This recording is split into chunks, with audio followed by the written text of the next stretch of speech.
Alright, so Linkin Park's new album From Zero. New metal, I guess. Funk, rock, metal, rap, pop, kind of whatever you hear in the moment at the time. So, quick vocal intro with From Zero, then you hear where they've come from before the album proper opens up with the Emptiness Machine. So, probably more Linkin Park's kind of poppier track, just to kind of set the scene so you get to know the band. So the new-ish band, new singer Emily Armstrong, new drummer Britton, just kind of setting the levels of this album and how it's gonna go and what you're gonna hear from now on. So cut the bridge next. Similar thing, showing you more Linkin Park's heavier side, the other way they go. So with these first two tracks, they've kind of set the level of intensity that you're going to get throughout the album, and it's always going to meander around about this level, going up and down and up and down.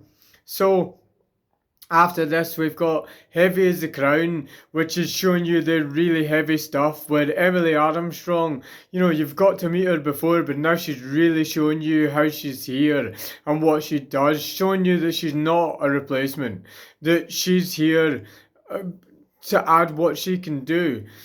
So she's got a mighty scream in this track. And overall, it is such a heavy track that combines her and Shinoda so well, really giving you a bite that you have to handle.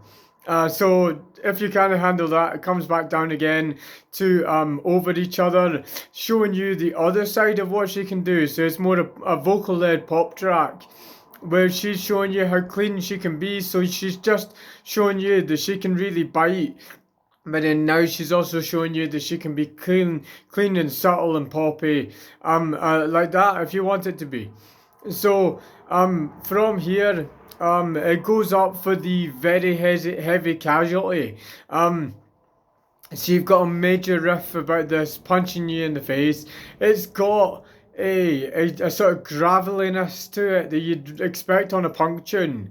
It's a more punky version of Linkin Park and what they do, punkier than they've ever been before. Um, After this, I guess it goes back to the kind of middle ground with Overflow, getting that more electronic sort of sound, where the DJ's got a bit more to do.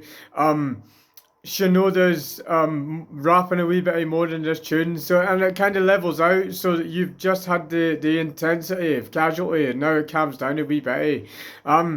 So after Overflow, you've got Two-Faced, which is probably the biggest tune of the album.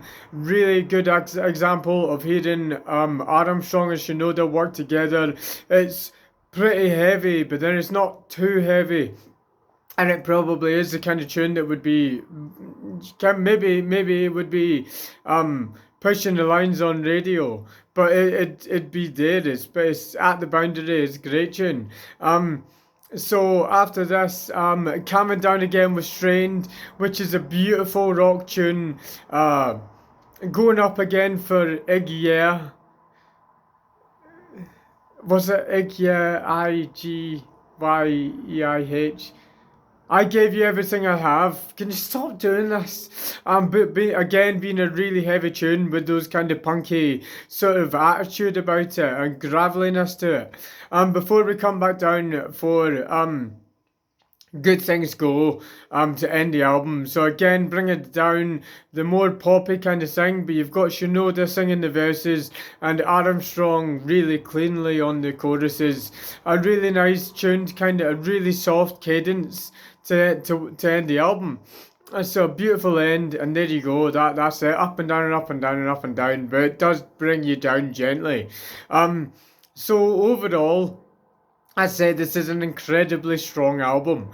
I think with the fact that Armstrong's came in as the new singer, it's only a half an hour album, but this was her kind of setting her feet down and setting so you know where you are with Linkin Park.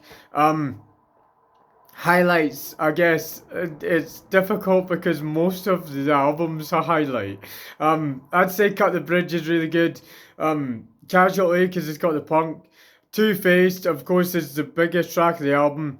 But then if you're into the softer stuff, Strained is a brilliant tune. Good Things Go's a really nice tune at the end.